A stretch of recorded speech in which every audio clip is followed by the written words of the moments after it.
In a big forest, there lived a clever fox. He was not the strongest animal, but he was very smart and always looking for food. Not far from the fox, a proud crow sat high in a tall oak tree. The crow had shiny, black feathers and a piece of cheese in his beak. The crow had found the cheese that morning while flying over a village. Someone had left it outside, and the crow quickly grabbed it. Now, he was happy, sitting high in the tree and watching the busy world below. The fox, always looking for an easy meal, saw the crow with the cheese. He thought of a plan. He knew the crow was proud, and he could use that against him. The fox licked his lips and smiled as he walked to the tree where the crow was sitting. "Hello, beautiful crow," the fox said in a sweet voice. "You look amazing today. Your feathers are so shiny, and you sit so tall. You must be the king of all birds." The crow loved these nice words. He puffed up his chest, feeling proud. But he did not say anything, still holding the cheese in his beak. The fox moved closer to the tree. "A bird as beautiful as you must have a lovely song. I've heard about your amazing singing, but I've never heard it myself. Could you sing for me?" The crow, feeling proud, thought, "If the fox thinks I'm great, my voice must be great too." He wanted to show off and prove he was as wonderful as the fox said. Without thinking, the crow opened his beak to sing, but as soon as he did, the cheese fell out of his mouth and dropped down.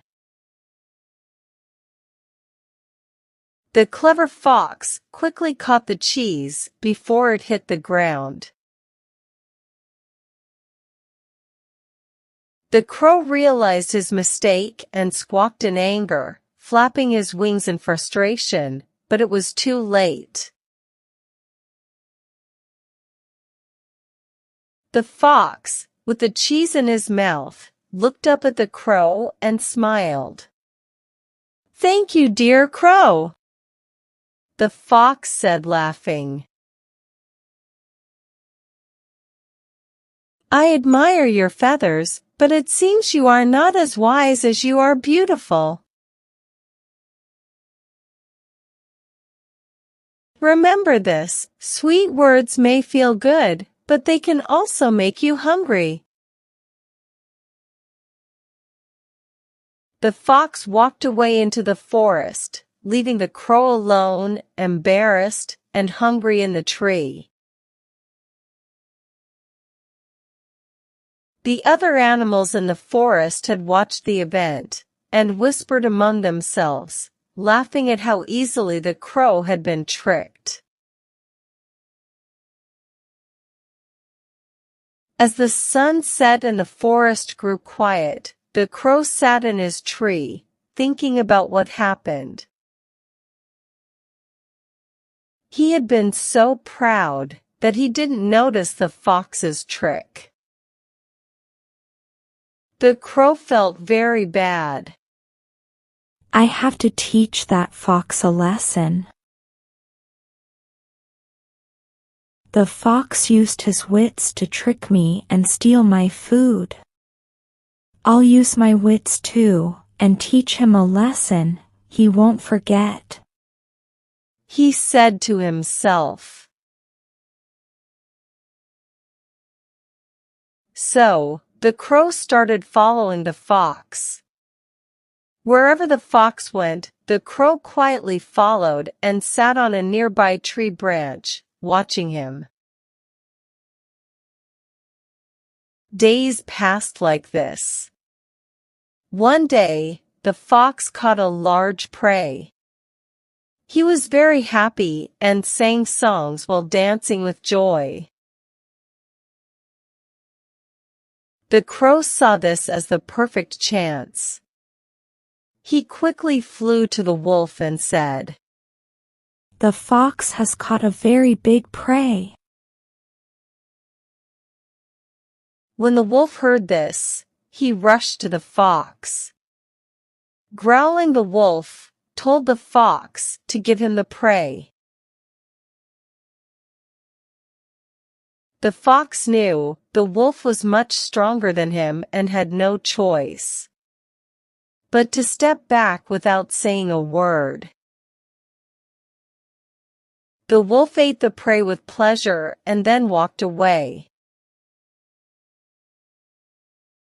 From a tree above, the crow laughed and looked down at the scared and upset fox.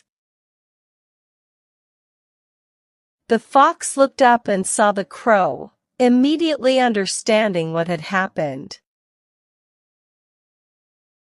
"One day, I will catch you and eat you," the fox threatened, showing his sharp teeth. But the crow was in a good mood. The fox realized that he had lost a big prey just for a small piece of cheese.